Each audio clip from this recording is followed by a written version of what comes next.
Hey! Hello, friend. Hi, Kat. How are you? I am so good. Thank you for asking. How are you? I'm doing great now. It's a great start to my morning. How early is it? Where in Australia are you? I live in Melbourne and it's eight o'clock, so I woke up not too long ago. But it's all right. Wow. Like you're worth it. Like it's fine. Like this is not that early for me. It's fine. Like Well, thank you for doing this for us and for me. And I love Australia. My brother lives in Perth, and oh so I have wow. lots of Australian family. So I'm so excited to meet you and big fan of your work. Big fan. Oh my God, you can't say that because I'm a big fan of you. Please, you can't. Who am I? You are an icon. You're a legend. Okay, like, please, big fan of my work. Nah, nah, nah. Or you, or you. Actually, in all seriousness, I do have to hold space to say thank you because when I was doing my like, who is this fabulous Adam? And I started watching your videos, I was struck by how you use your platform as an ally and for you drawing attention and supporting your audience and finding out about Black Lives Matter means a lot. And so as much as, this is all fun to kiki a little bit, I just need you to know that it meant a lot to my heart when I saw that you use this wonderful group of people who you bring joy to do something really meaningful like that. So as a person of color, as a Black woman, I need to say thank you for being an ally and for holding space for us.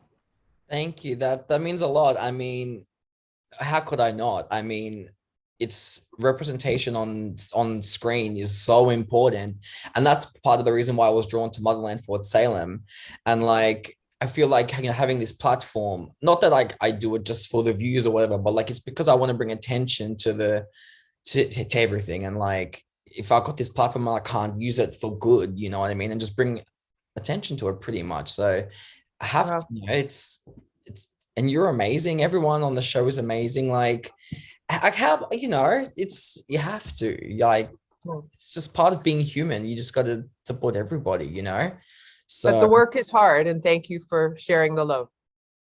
you're welcome. Thank you for that. That was what I didn't expect that. Wow, took a turn. Thank you. I appreciate that. It means a lot actually. But I'm just excited to have you on here today because like you're just, I mean, I was a fan of you on Supernatural, can I just say? Like, I remember I was like, hold on. When I first saw you, Madeline, I'm like, I know her. Because I'm a huge fan of Supernatural. So I was like, oh my God. And then I was looking, I've seen you in like so many things that I've watched. When I'm going through your filmography, I was like, holy crap, you are you're amazing. You're the queen. Like you are literally the queen. Like, come on. Oh, thank you. My Friday just leveled up. Thank you. Yes, my Saturday has leveled up also. I mean, look. Um, so tell me, how did you get into acting? How did this all start for you? Oh my goodness. Well, I've been doing it a long time. And I love storytelling. I believe in the power of story. I remember as a child, I started to read quite early. And so by the time I went to school, I had been already reading books. And so the teacher let me read story time and just having the other little kids sitting in front of me on their bums watching me turn the pages of the book to show them, and just like the power of story and the focus and helping people to read and stuff. That's beginning of it for me, and I've never lost that passion for it. And as I got older, the transformative power of story I thought was really something I felt called to be a part of. I think the culture changes and the world evolves. We get the news is the first draft of history, the textbook is the second, but the lasting impression of story is in our movies, in our plays, in our novels. That's where change happens. And I just wanted to be a part of that. I thought that there was a lot that needed addressing, and I felt that that was the way to reach people's hearts. Yeah, I love that. I love that So, so much. I mean, and then from there, you also like, I mean, obviously, apart from being an actress, you founded Biz Books, which is mhm. amazing. I Thank was you. like, oh, it's really because is that so how did it start? Because it was, So we were a bricks and mortar store. We opened in '96 in Gastown in Vancouver, and we had 2 different locations down there. We moved from our first location in 2001 to our second location, and then in 2010 we went where all book selling is gone, which is online. And so we specialize in film, television, and theater books, and that came out of just that need to sort of help people find the way to their voice. When I started acting, there were a lot of people who stepped up and recommended books or told me that it wasn't a dream, that it was a job, and this is how you get trained for that job. And I remembered those books, and I remembered that we didn't have a source of them locally. So started that, and it became this sort of clubhouse where, you know, people would come in after acting class and want to talk about the plays, or would want to find out more about a specific playwright, or they wanted books on camera lenses. And so it just felt to be a part of growing the industry here in Vancouver. And now that we're bizbooks.net online, we ship all over the world, and it's been really fun to continue to offer support and resources to people who want to tell stories and learn how to write scripts and plays and do monologues and all of those fun parts of the craft. So thank you for the shout out to Biz Books. Of course, I saw that. I'm like, hold on, what? She's founded this. Hello, and I think it's really cool actually, because like, you know, probably some people haven't got access to things, or like, you know, it's really important to have that material, you know, there to you know, for people to study and enjoy whatever. But that's so cool. I thought it was really great. So I love that for you. Like, that's amazing. Congratulations for that. Thanks very much. All right, so now Motherland, girl. Yes. You are, dare I say, a queen on this show. Badass queen. We love her. Obviously, you play Petra Bellweather. I mean, she's such a complex character, which for me, I always love complex characters. I love when, you know, women being like very complex and having, you know, there's no good side, dark side. It's all a gray area. And you play her amazing. Let me tell you, the strength you bring to her, it's when she's on screen, you're captivated. Like, I'm captivated by you. Your performance is amazing. Let me just say. So what was it like getting the role of Petra? Oh, it was a total surprise. I mean, I had submitted a tape and was booked from tape. So as an actor, as a journey person actor, you do a lot of self tapes, and you go in for a lot of auditions, and your self-care is to let it go and just keep it moving and get them done. And so sometimes I especially when I'm really captivated by what they've given me to play, I try and keep the focus to that, as opposed to how much she has to do or little she has to do or what size of role it is. So at the time that I was booked, I didn't really know how much of the story would be about Petra. I mean, my understanding was that it's about the 3 young recruits, and that, you know, I would be garnished to their stake. But I'm so grateful to Elliot and to Brian and to the rest of the writers to have really developed her in a meaningful way, and to have her be so complex. Because at different points I was like, is she a good guy? Is she a bad guy? It doesn't matter. She's like all of us, doing the best in the moment with what she's got and the information she has and what her code is. And I think that's one thing that really struck her and I admire about Petra, is she's got a clear code of operating. And it's evolving, but it's still clear. Like she doesn't equivocate. She does her thing, and she may wonder about it, but she's a pretty incredible being. 100%. And when you got cast, then what was your reaction when you found out that the show was like predominantly like female based? Because I think that's so, like, I mean, it's a dream come true. Like, it's amazing, right? Oh, it's a dream come true in so many ways. Because oftentimes when there are fewer of us, the competition feels high. I think it's an artificial feeling.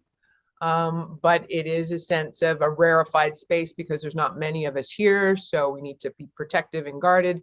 This group of women they're the most loving, generous, kind sisterhood that I've ever been a part of, professionally like this. It's been such a delight. Demetria is my little sis. We, you know, and I am so protective of the girls when I watch what they're doing on the socials, and I'm like, come on, be careful. Look, you know, they're just, because they're such delightful spirits, and so it's, that part has been amazing. But secondarily, from another part has been getting to work with some of my peers here who I'm regularly in competition with for parts. So Marcy T. House, who plays the Imperatrix, or Linda Coe, who plays General Clary, or Jill Morrison, who plays Berryessa. These are all women who I regularly audition against, and usually in that context there could be only one. So to be able to share space with them and create with them has been such an added gift, because these are women I've known for years and have admired greatly, and we've just never been able to share creative space this way. So it's been awesome. Yeah. Oh, that's amazing. That's amazing. And now, like, we're getting into the third and possibly, well, I'm not going to say final season two. Anything can happen. Anything can happen. Never say, I'm in denial, clearly. But, like, we're heading into the third season. And at the end of the season, Petra's character development really took a turn, because Abigail was the one now in danger, similar to Nikta, kind of. Not obviously not the same situation, but similar. And now, how has her views towards Nikta changed? Because she was really like, she's the spree, like it's evil. But now, knowing all the gray area, like, how has her views now changed? And what do you think it'll be like going into season 3? Oh my goodness. Well, I mean, it does expand the world a lot, right? So we've gone from the school to sort of starting to talk about the political environment, to now just having to move through different spaces and navigate that. And so I think it will be interesting to see. I honestly, I haven't only read a couple of scripts. We're just getting this party started. So it's I don't know. And I'm literally as curious as everybody as to where this is going to go. But it is a real record scratch to have the person who I thought was my adversary now being the one holding my child's life in her hands. And that's, I think, a real epic turn, both for Petra and for the story. And now that, you know, as you just said, like, you placed Abigail, you know, in Nikta's like hands, like, you're gonna protect my kid, you know, like, was that something that you thought Petra would ever be able to do? Like, that's just like, holy crap, like, you have to, this is it. I don't think Petra looked far beyond the army as a possibility for the Bellwether line. So separate and apart from Nikta's involvement, just having my daughter have to separate from the structure that has given us safety and status is, I think, a real bit of a mind twist. But I think the mother, I think it's funny, last season, I think it's soldier first, mother second. I think that's not really Petra's true working when push comes to shove. I think she would do pretty much anything for Abigail. Yeah, of course, as every mother would. I mean, you know, you just said, you know, which first, or not which first, like general first. Well, yeah, you're the general now. Well, I mean, Petra's this, I mean, first of all, queen. Secondly, how is it taking them? How do you think it's taking the mantle from General Alder? Because obviously General Alder had some, you know, filled some big shoes, and now that Petra's in charge now, like, how do you think she was feeling about it? Like, do you reckon she could live up to Alder, or do you think she'll do things differently? Like, what do you think? Well, I think in the world that existed at that time, she was 100% confident, because I think she saw the logistics and the political workings and their understanding of who the spree was, and that was the major threat to the army. I mean, this sort of the onslaught of the Camarilla is a recent development in the season, because Alder didn't believe that's what was happening. So I think that when it became apparent that it was time for Alder to move on, I think that was a world Petra was very secure in. that world changed on her first day on the job. So I think that, had she to do it over, knowing now what she didn't know then, I think it might have been a different thing. I think also, we broaden our perception of people when they're no longer with us. And so I think the Sarah who she was in the day-to-day minutia of, I think her appreciation for all that Sarah brought to not just the army, but the world and the safety of the world, the safety of her child, I think shifted and expanded when Sarah wasn't there to rely on. I think that I think she envisioned a world where she was in charge, but not a world without Sarah. Yeah, that's so true. That's so true. Because I feel like the relationship between Sarah and Petra is so interesting. Have you ever thought about the backstory between those two characters? Like, have you ever thought about maybe not. Do you have any idea? Well, do you have like a headcanon in your head, like what you think could have happened between them? I've definitely given it some thought.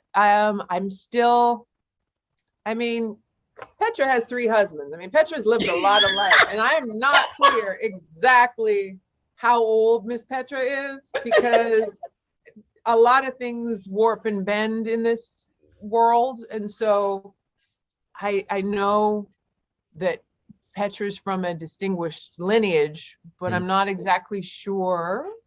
So I think that there's been a lot of development of both Petra alongside Alder that isn't necessarily the same kind of chronology, if that makes sense. That's a convoluted way of saying it. Alder's obviously so much older, but I think that there's some kind of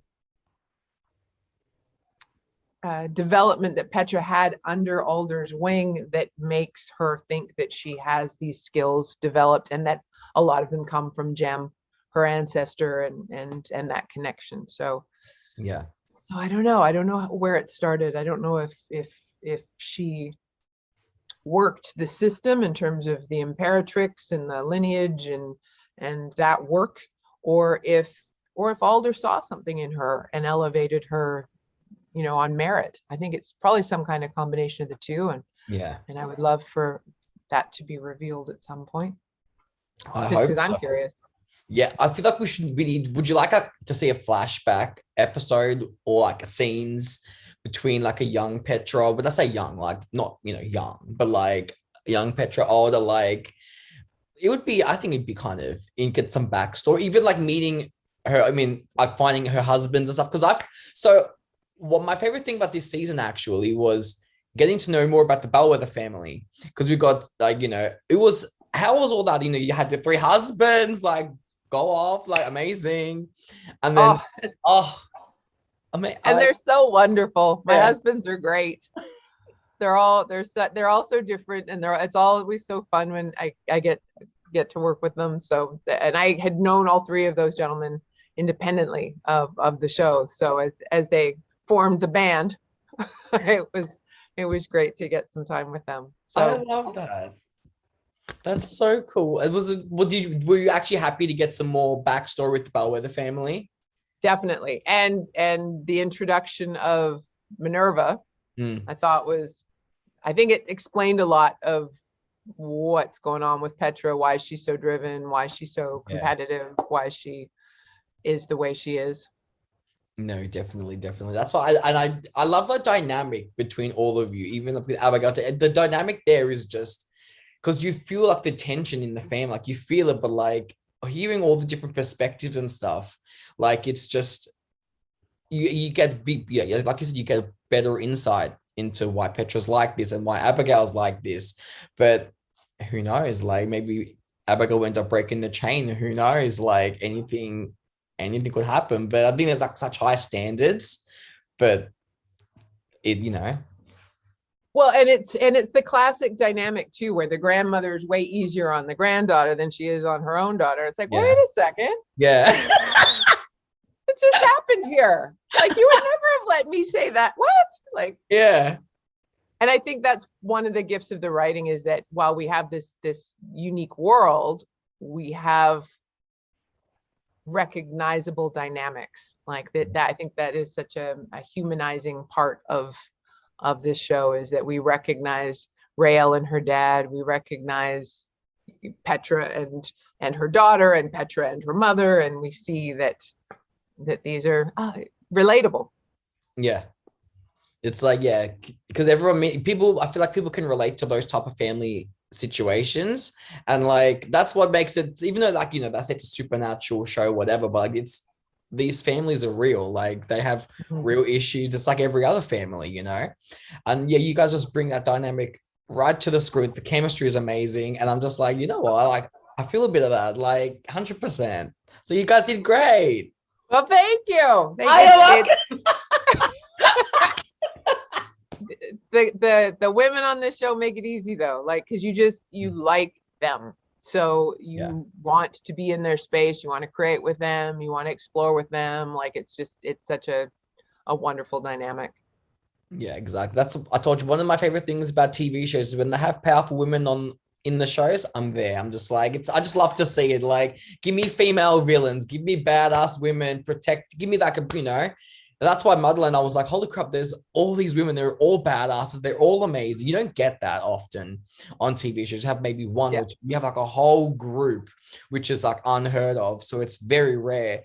But all you women do fantastic. You'll have incredible chemistry with each other, which is like hard to come by sometimes. So all you women do fantastic. So just big shout out to you guys. Amazing. Amazing.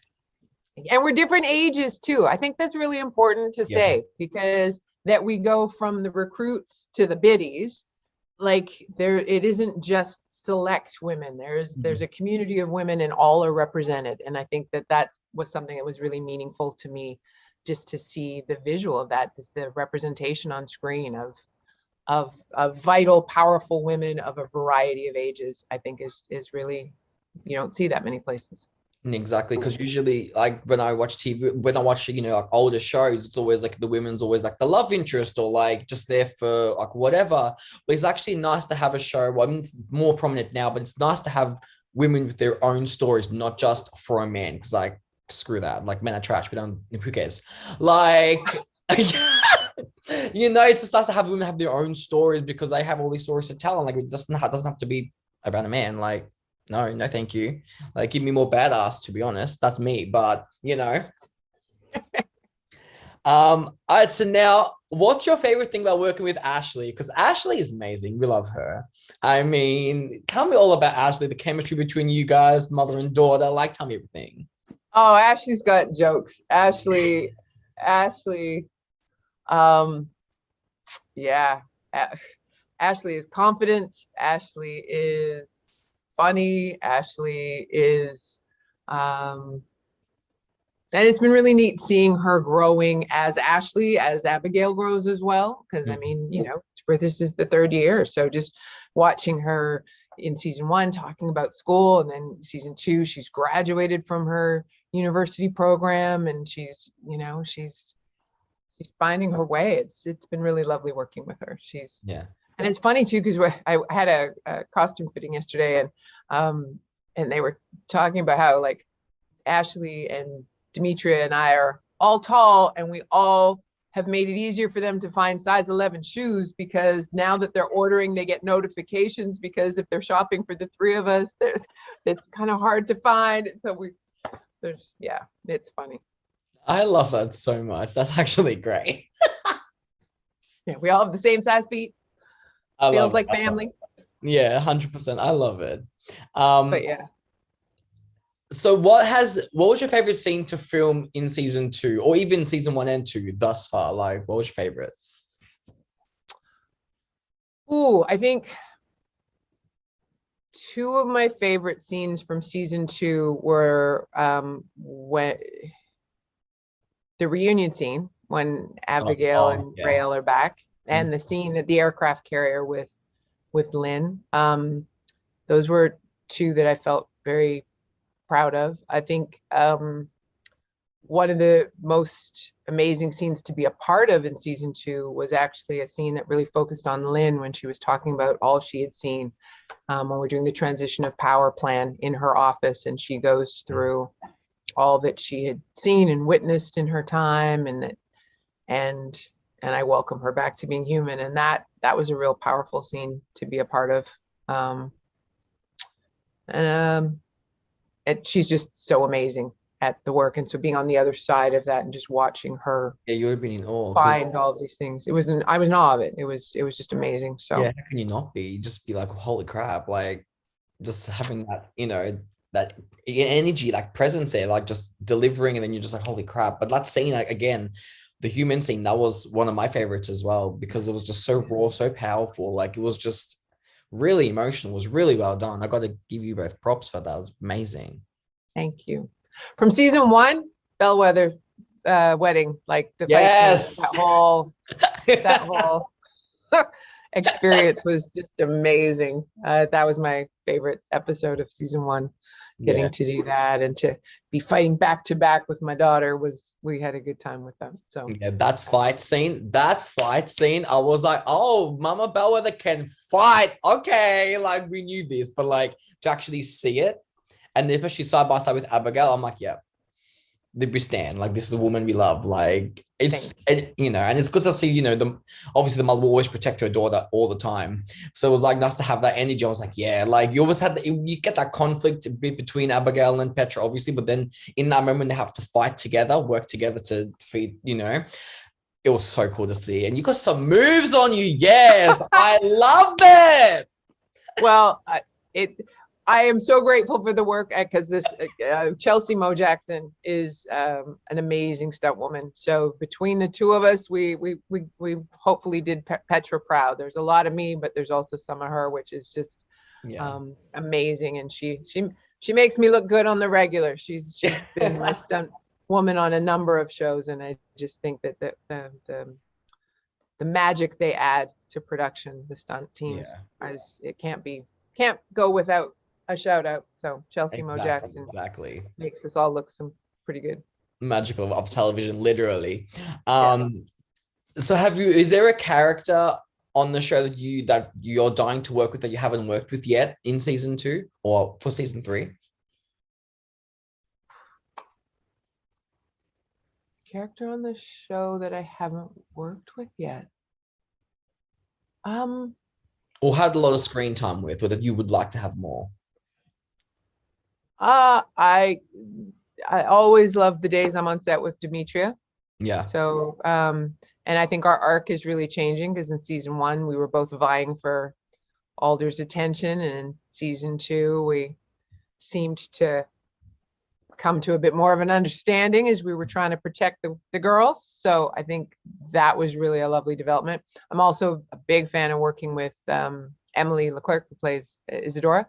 Yeah. So I think that would be fun. And of course, the amazing Cheryl Lee Ralph. I mean, the scene where we're in her office with the storms, that was another one of those.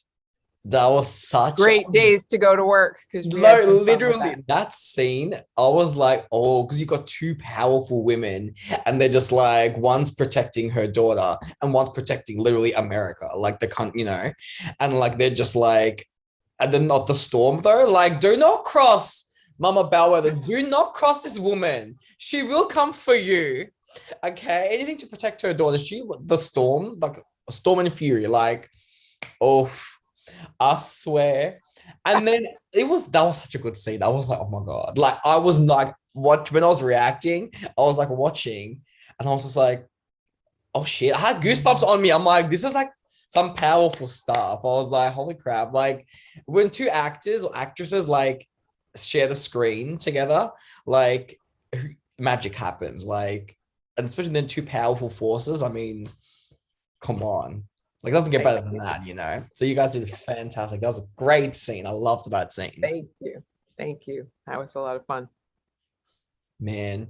So I have it. So there's a theory. So I think there was a line. I can't remember who said it. It was at the end of season 2. So Abigail and her boyfriend, Earth and, Storm and Fury. There's some backstory with that, because there was a line that was said, and it was like, they can't be together. Like, these two powers can't be together. I can't remember what the exact line was.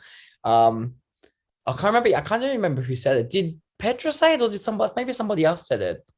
It's when Alban Hurst comes to finish us off. Yeah, When we square off against him, Nicta and I square off against him, and he says he's going to go pay a visit to my Abigail because he Yes. has to prevent the union of earth and sky. And it's like, Yes, what does that mean? What does that even mean? What does that even mean, Adam? What does it all mean? Interesting. That is, Have you figured it out? Can you tell me? Because I'd really love some insight. I think it would help. What do you feel is going on here? If he's trying to prevent the union between both of them, maybe they're too powerful together. Maybe, or it's a bad thing. It's either a good thing or a bad thing. If I want to say it's a bad thing, because like, what if they're not supposed to? I don't know. What if it's like forbidden or there's something, or I don't know. Interesting theory. Maybe you know something, but you can't say nothing, but that's all right. But like, I know if and when it gets revealed, I will be making a note because I will be all the way here for your reaction video as it unfolds, because those are giving me some life. Doing my research, I'm like, oh, okay, here's what we need to do. We need to have a show of us watching Adam watching us. Like, it's super meta because I just want to like watch you watch us, because oh my God.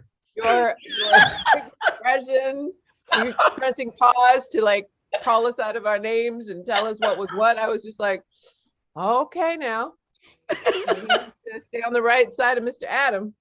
Oh my God. You better have the earphones, the headphones. I put the volume down because I scream so much. It's a joke. But like, what can I say? When the show's good and the story is good, I'm just like, I'm always shocked, you know? But like, come on, our show, you watching me? No. That is, no, we can't do that. I'm not worthy. I'm not worthy. Okay. Your reactions are everything. It was so fun getting ready to come and meet you. I was so excited. I was just like, this is someone who is fully involved in their viewing experience.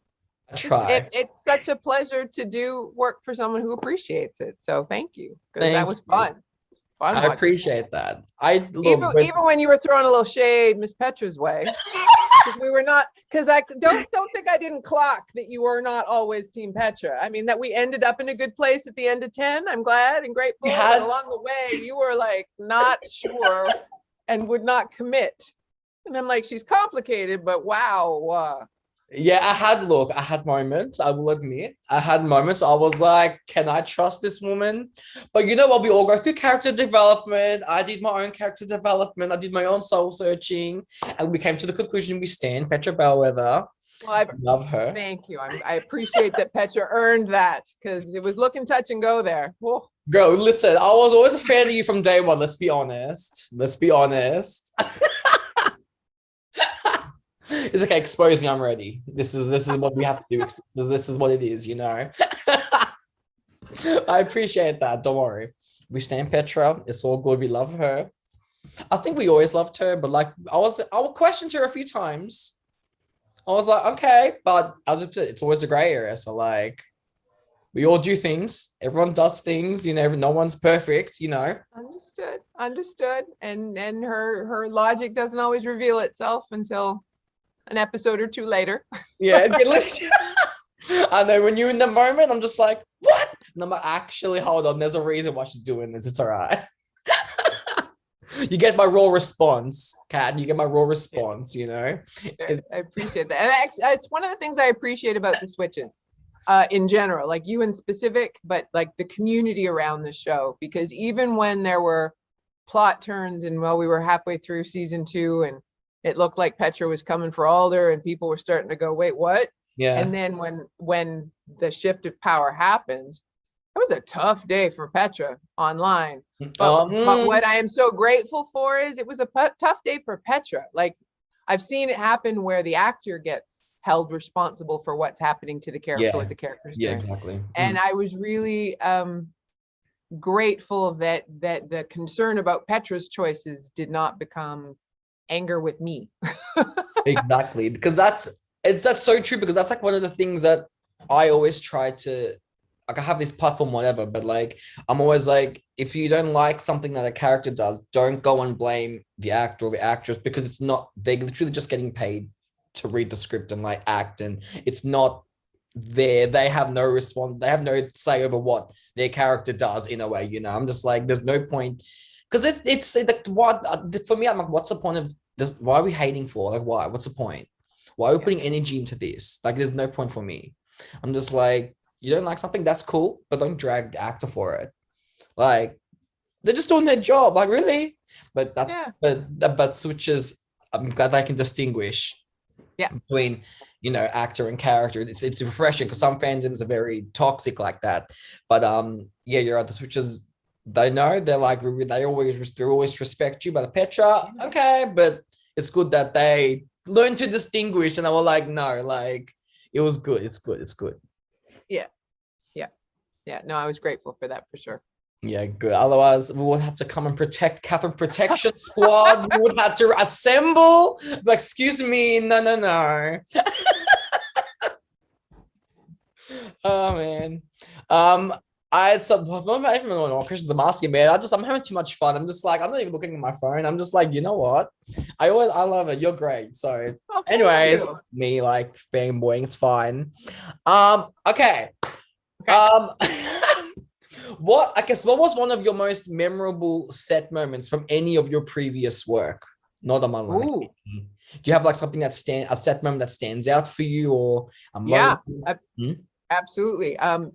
It wasn't a large role, but it was a big shift in the classic canon of the Disney fairy tales. And I was on a show called Once Upon a Time, and I played Cinderella's fairy godmother. Yep. And so it was a very brief appearance, but it was meaningful for me. It was the first time I played a role where I was dressed from head to toe in gold lame and had an updo, and like, I felt like I was 6 years old. It was just the most like, wait a minute, I get to wear this? Like, it was magical. It was a lovely set to work on and a wonderful group to be a part of, but just the being mindful of the impact of representation, and that there would be some little girl watching who sees a Black woman dressed up as the fairy godmother was meaningful for me. So that was a big deal. I love that show, right? Like, I was a fan of that. I watched too many shows. Okay, love that show.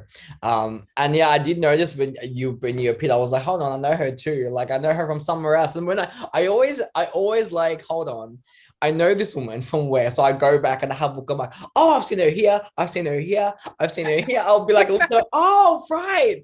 But oh my god, I love that show. You again, fairy godmother. Like, it's such a, you know, some little girl, as you said, was looking at me like, you know, it's nice. It's nice to see. That's why representation is important. And that's why, for me, I always try and showcase it on my channel, because I know, you know, being part of the LGBT community, I know my community, it isn't represented well half the time. So like, I try to bring that to my screen and be like, look, you know, what doesn't work, what's working, whatever. Have this.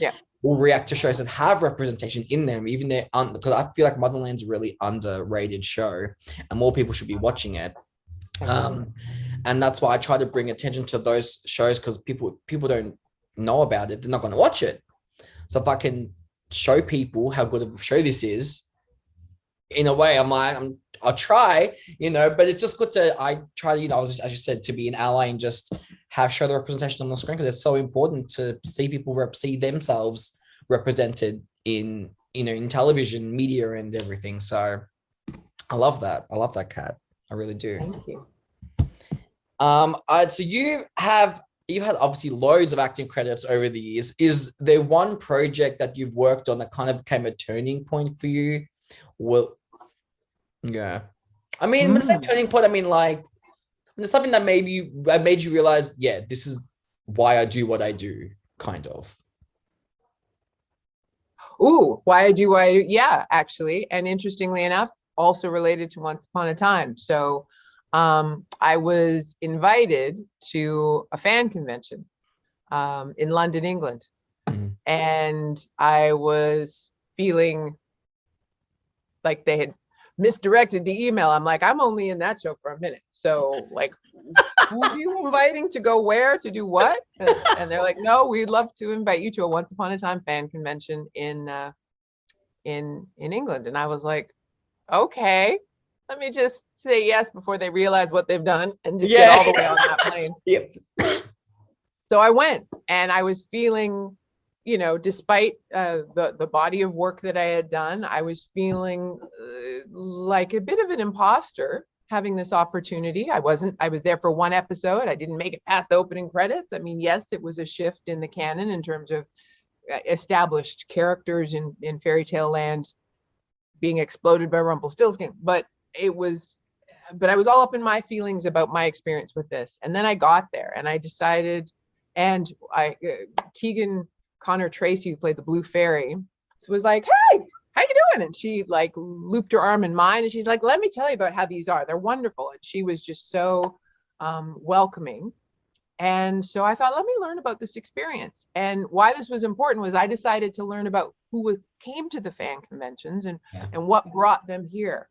And I met a young woman who'd been in the hospital for most of her young life. And so she and her mom, this was their favorite show after she had treatments. And I met about another young woman who has had her PhD and was looking into the effects of HIV on children's cognitive abilities. And so when she came home from spending her life in that world, this is where she escaped to. And as I went around the table meeting these young, incredible people who were using their limited vacation time to gather together in a community that they had formed around the escape, the support, the magic of this show, it completely shifted my focus about my work, and that it wasn't about the size of this job I had done.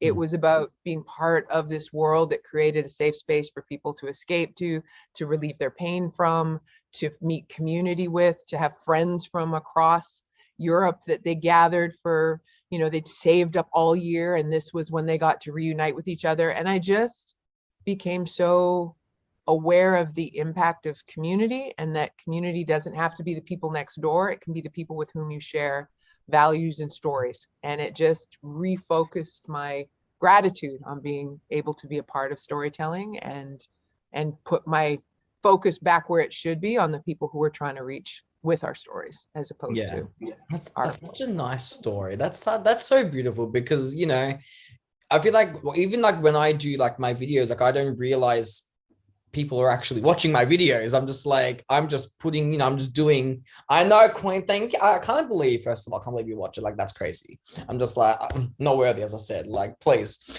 But yeah, like when I put these videos out, I'd forget that real people are watching, you know, and then when people like send me messages saying, you know, thank you so much for your videos, like they make me smile and make my days better. Like I don't realize that that's the impact that it has, because it's just like, holy crap.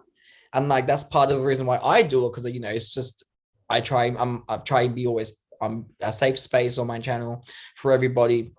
And like, especially, you know, you as well, you know, being part of the Once Upon a Time community, Motherland community, everyone, all these different people have all these different stories. And in some way, if your work has reached these people in a positive way, I mean, that's a win. Like, it's a win.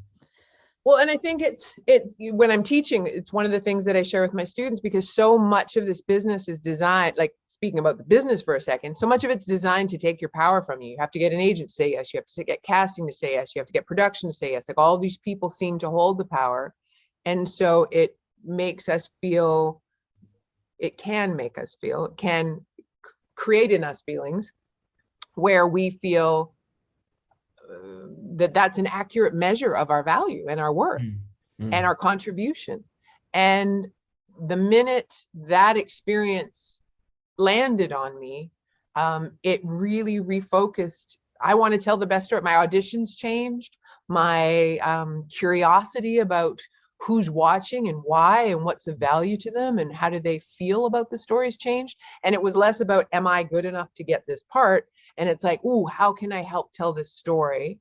And that reframing elevated my work, I think, but also made it so much more meaningful, made it like I could envision when I'm doing a Hallmark Christmas movie, a family sitting together. And so even if I'm playing the boss, sending the woman on the quest to rekindle her magic of Christmas, I could see that as part of the story that's going to bring a family together of multiple generations, because they can all watch this one thing together. And so I think, yeah, remembering the why and not just assessing what we get to do has become a real important gift that experience has brought to my work. Yeah, definitely. I love that so much. Well, Kat, that pretty much is the end of my question. Like I haven't, Good, then it's my turn. Oh, so how'd you get into this? How'd you get into this? Yes, I need to know. We all need to know. I know I'm speaking for a number of people assembled at their screens right now wanting to go, tell me how this started for you. Uber turning the tables. I love it. How did I start? Holy crap. I think I started this channel. It was 2014, I think. 2014? I think it was 2014, and I started it, and I didn't know what to post. I was just posting random crap videos, like whatever. And then I remember watching reaction videos to Supergirl, because I love Supergirl, and I would watch reactions. And it was when one of the characters, Alex, was coming out as gay, and I was like, oh, this, and then I was watching people react. I'm like, oh, I love watching people's reactions. Like, this is really cool. And because I've always loved TV shows, and I was like, I could do this. So I started doing it. I started reacting to Supergirl, and then people started watching, and then from then, I think Supergirl had a crossover with the Flash, and I did the Flash reaction because it was a crossover, and people liked my Flash one, so then I kept doing Flash. And I keep going. I'm like, okay, and then I started doing Riverdale, and then it just, which by the way, it just started like domino effect, and then here I am. That's so wonderful. That's so wonderful.